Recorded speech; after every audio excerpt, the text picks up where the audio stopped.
Hello, David. How are you today? Good, Aveline. Nice to be talking with you. Thank you. Likewise, and thanks for joining me on one of our author interviews for How to Be a Six-Star Business book. Yeah, I'm it's great. really, Very it is interesting. great. I'm really looking forward to this, and I'm sure all of our listeners are too, because the whole point of this is to get to know you. Um, Okay. so, if you're ready, I'm going to start with some questions. Yep, I'm ready.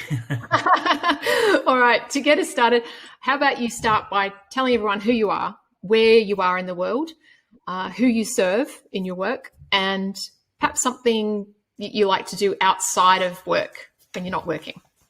Okay, there's plenty of those things. So I'm David Hubbard, and I'm based in Newcastle, Australia, which is 2 hours north of Sydney on the east coast of Australia. I grew up here and spent 20 years, I guess, and then I decided to travel. So I have seen, many different countries and worked in the UK and Switzerland. Um, but after all of that, we've come back home and started our own family here. And yeah, I don't mind it here. Plenty of beaches. So what do I do? I founded an organization in 2014, and it was focused on serving the not-for-profit sector. And if we can transform the not-for-profits that are helping our most vulnerable, our goal is to make sure that they are strong so that they can continue to help more people. And we work with NDIS providers, aged care providers, and that.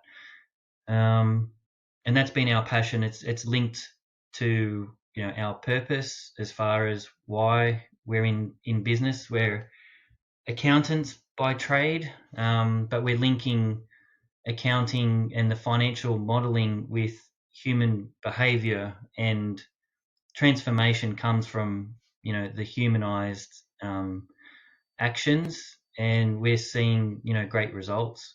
So what I do outside of work is I have a couple of beehives, and that's been a recent um, venture or activity, and also love going to the beach and catching a wave. Fabulous. And I guess Newcastle has a few of those Spoilt around. by choice with Yeah. the amount of beaches here in Newcastle. Yeah, and actually over COVID times, it's been pretty crowded in the water. Well, it's interesting, and I love hearing that you're also a beekeeper. That's Yeah, fascinating. I only started that because there wasn't enough bees, and my kids asked me they wanted to get into some gardening, and I noticed there was no bees around. So one thing led to another, and I've now got two beehives, and we're looking at our first honey extraction very shortly. So that'll be a nice way of sharing the bees. Yeah, yeah, you'll have to share that with all of us. I'm excited to hear about that.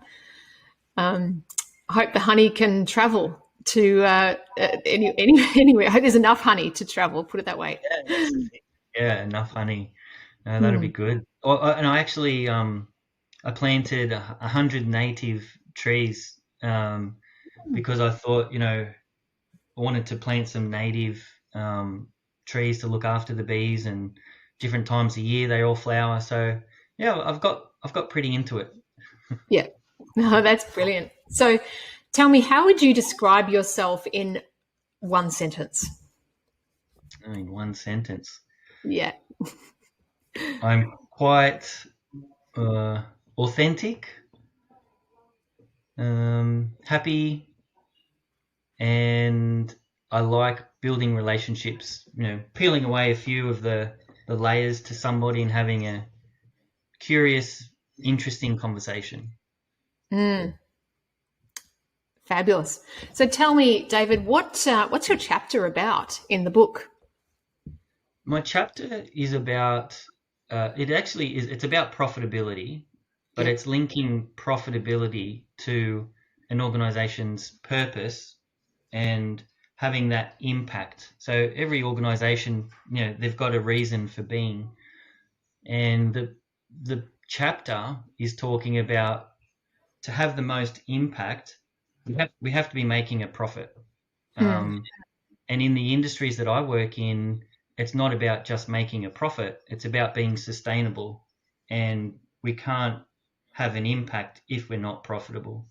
Yeah. So it's linking some real life case studies and turnaround stories with, um, being okay to make a profit, and what are we doing with that? It's linking it to our purpose and there's a little bit about our people, because in the service-based industries, we rely on our people so much. So making a profit, but it goes back into our people, goes back into the people that we serve, and it goes back into our purpose and drives that further.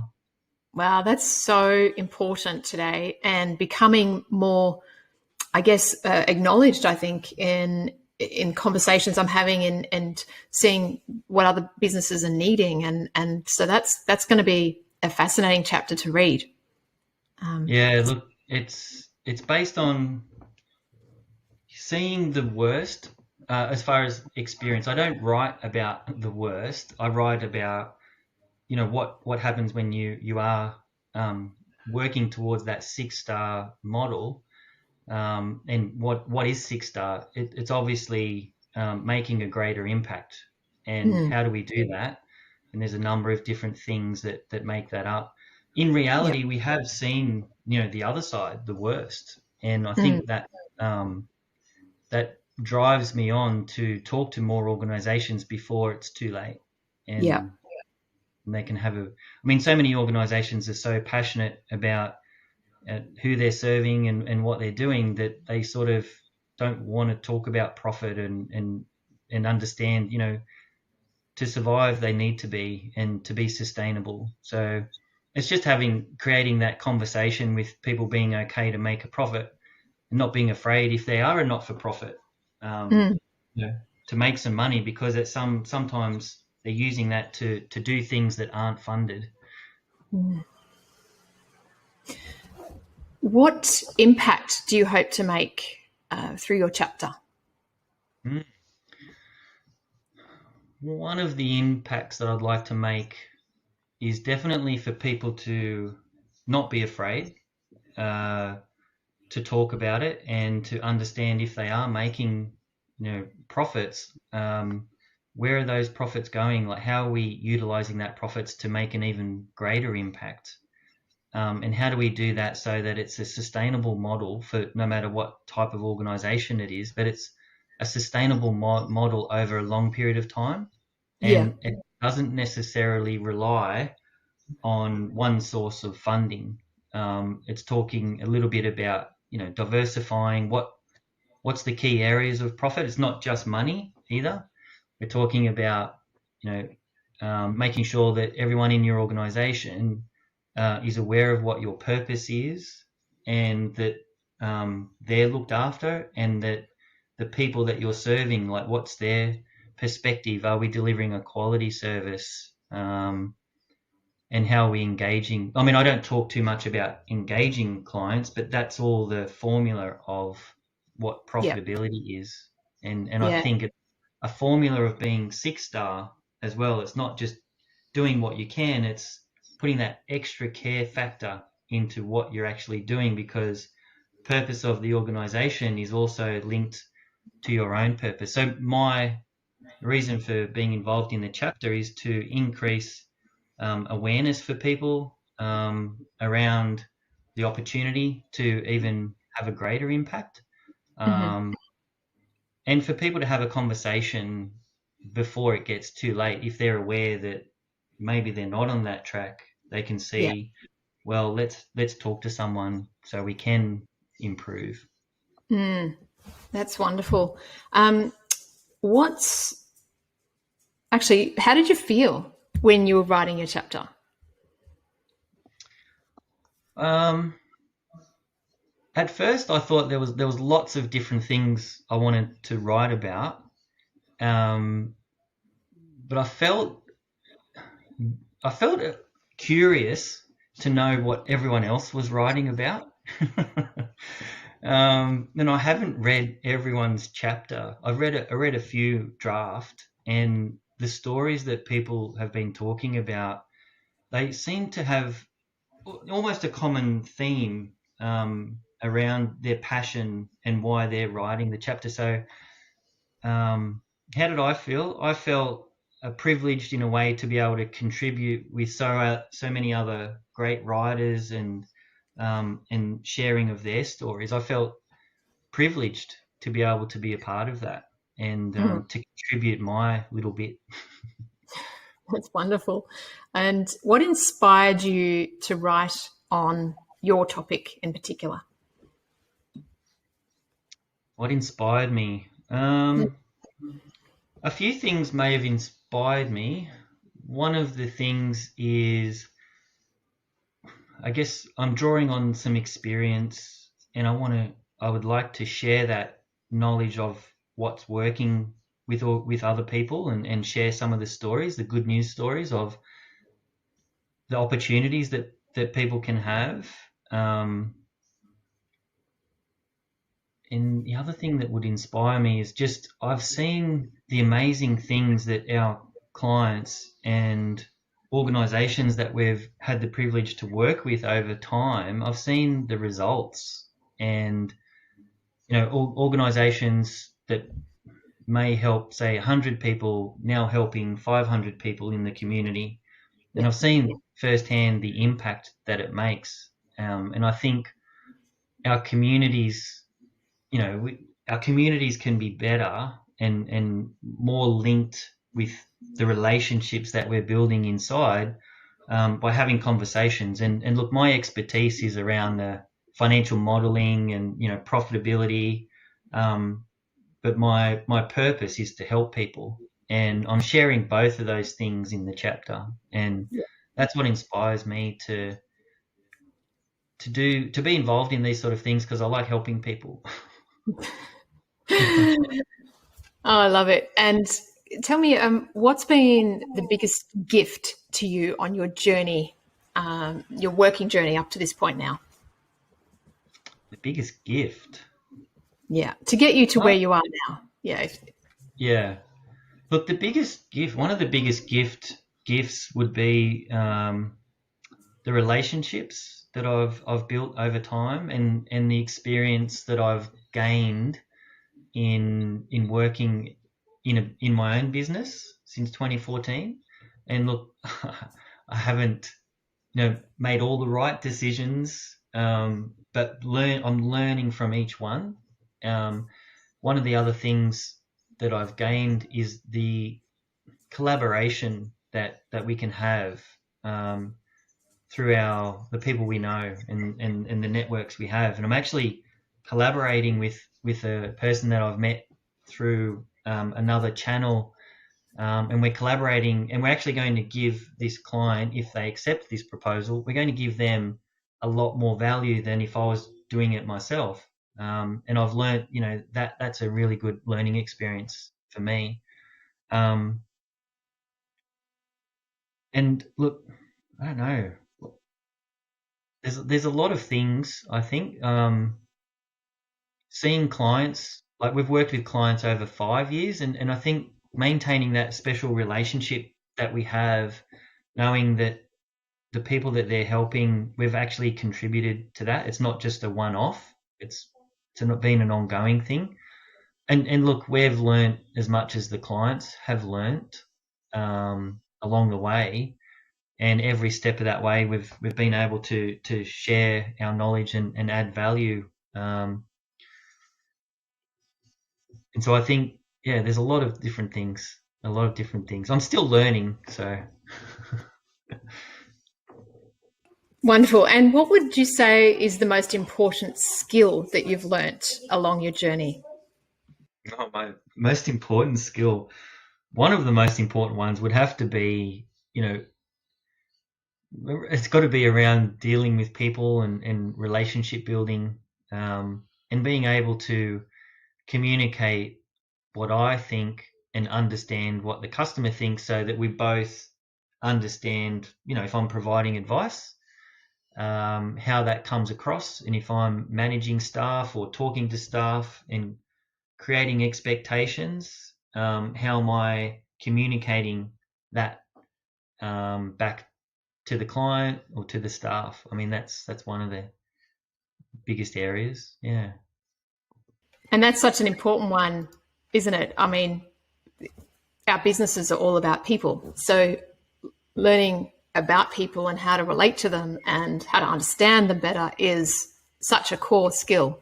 Yet not everyone learns it. No, and look, I wouldn't say, I'm still learning along the way. I'm not the best person at it.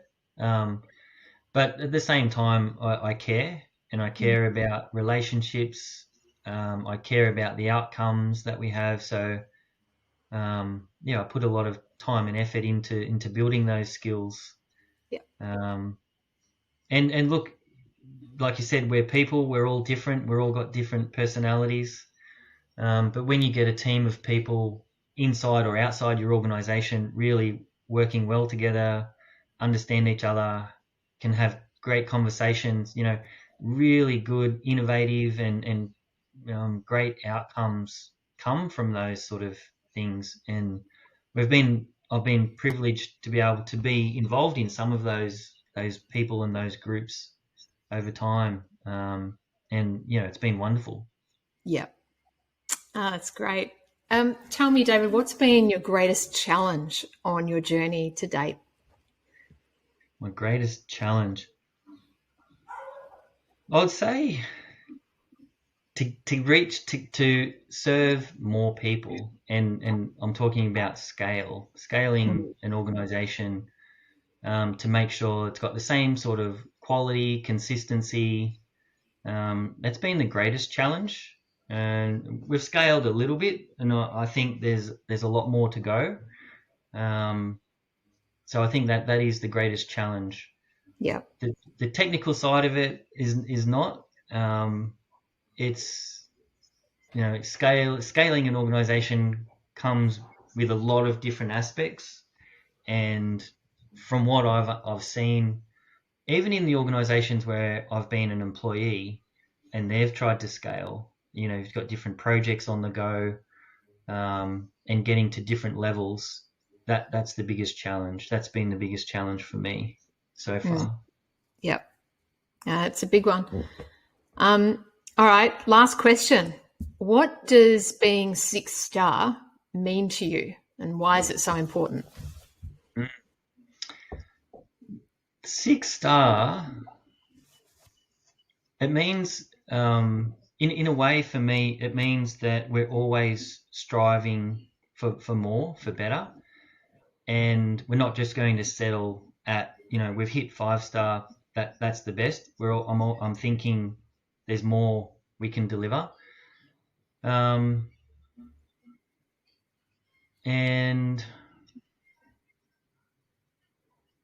it's about the care factor. So I think being 6-star, no matter what type of business that you're doing, it's how much you care, how much your staff care, how much the customers care. And I think that all of those things put together determine or help you strive for that 6-star goal. So I think there's lots to it, and based on the community that we've been involved in with the 6-star business community, there's so many different aspects of being 6-star, and I think we're always learning, and I think the mentality is to do better and to care more, and to put your passion into what you're doing. And look, my background's in accounting, so I'm not the most expressive, passionate sort of person, but when I start to talk to people about what we do and why we do it, the passion starts to come out, especially when I know that it really is going to help people. And I just think that the more 6-star organizations or communities or people, the better off we're going to be, our communities are going to be, the better relationships we're going to have, the more innovative, the more productive, and, you know, the better off. I mean, I remember you and I once talking about utopia, and, you know, I just think, you know, is 6-star is utopia for, you know, if everyone was in that. Imagine what our communities and what our lives would be like. And I love that, David. That is just a brilliant way to end. Thank you for sharing all of that. I've absolutely loved it. I hope that all of our readers of the book and the people watching this have loved it as well. And they reach out to you to get to know you better, because a conversation with you, David, is always energizing and interesting and fun and mind expanding, I should say. Gets you thinking. So thank you so much. It's been a pleasure. well, thank you for having me on the show, Emily. You're welcome. Talk to you soon. Okay, bye-bye.